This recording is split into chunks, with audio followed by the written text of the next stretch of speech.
Hello, students. Phil, the Philosophical Rooster here, and I'm here to teach you about how the United States obtained Oregon Territory from England.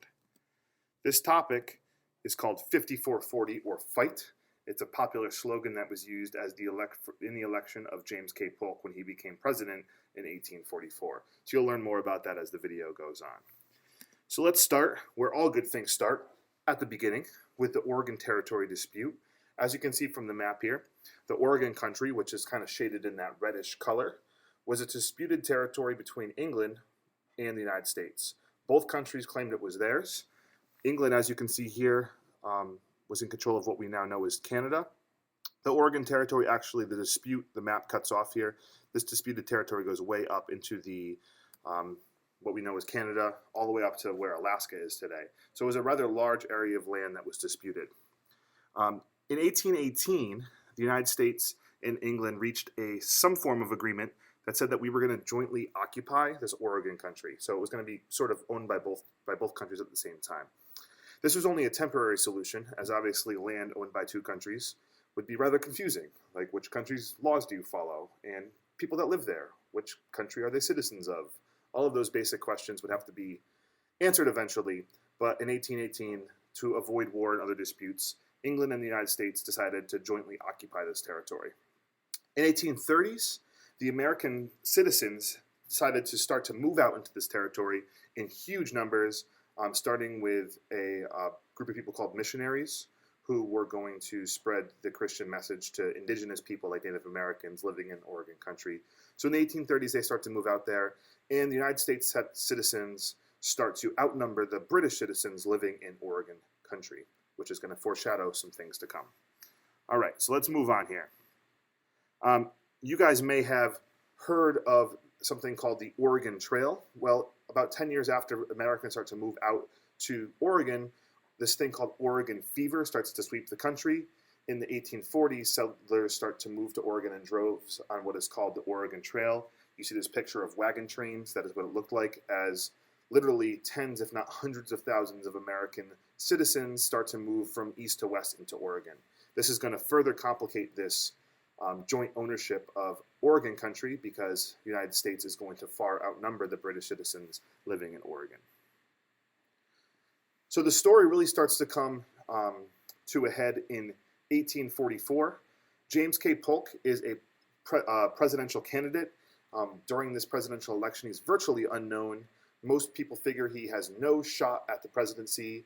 There was another candidate who was very well known, and most people thought that this other candidate was going to win. I believe it was Calhoun, but it may have been Henry Clay.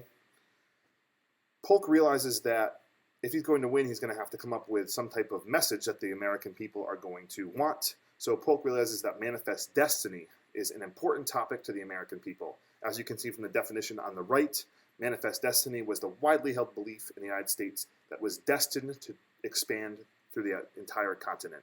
So Oregon country, being on the west coast, stood in the way of our manifest destiny. If we wanted to go from east coast to west coast and to achieve what many people thought was our destiny, we had to get Oregon as part of our territory. So James K. Polk in 1844 uses this slogan, 5440 or Fight. It refers to a line of longitude and latitude on the map, meaning that we would get the Oregon country up to the 5440 parallel, or we would fight England for this territory. People rallied behind Polk and his message. They loved the fact that he was willing to fight for manifest destiny, and he was elected president in 1844. Here is a picture that kind of shows you manifest destiny. You see the angel kind of going over to the west. That's representing like God's will that the United States owns all of the territory from east coast to west coast. That sort of illustrates the belief that many Americans had in the 1840s. Okay, so here's a quote from Polk. The world has nothing to fear from military ambition in our government. He said this because obviously he is threatening war with England in his election. He is also threatening war with Mexico, as you will learn in our next topic. So Polk is kind of a bit of a warmongering president. So he said this quote to make people feel better about his military ambitions as president. Okay, so the problem that James K. Polk has, he gets elected to president, and he says, we're going to fight for this territory, but he can say a lot of this talk, but can he actually back it up? Actually, the fighting with England was a little bit over the top, England still had the biggest navy in the world. Another war would be a huge challenge. As we will learn in the next topic, Polk is also sort of plotting a war with Mexico. You really cannot fight two wars with two different countries at the same time. That would be a rather, well, dumb idea. So Polk is really secretly willing to compromise on this 54-40 or fight slogan. He's willing to make a deal with England. He just has to get England to agree to this compromise and avoid war with them. In the end, James K. Polk, he basically brazenly declares that the U.S. will own Oregon within 1 year. He's almost like bluffing to this point. He's saying, hey, England, we're going to own this territory. We're willing to fight you, even though he is not willing to fight. England laughs and is confident in victory because they still have a huge army. But in the end, the United States outnumbers England by 6-1 in the Oregon Territory. England does not realize, but all these people coming from east to west on the Oregon Trail and the Christian missionaries that came over in the 1830s and 1840s, they actually give the United States a huge manpower edge. So once England takes stock of the situation, they realize that, well, although they might be able to go to war, it would be a very taxing war with the United States. So England agrees to a compromise.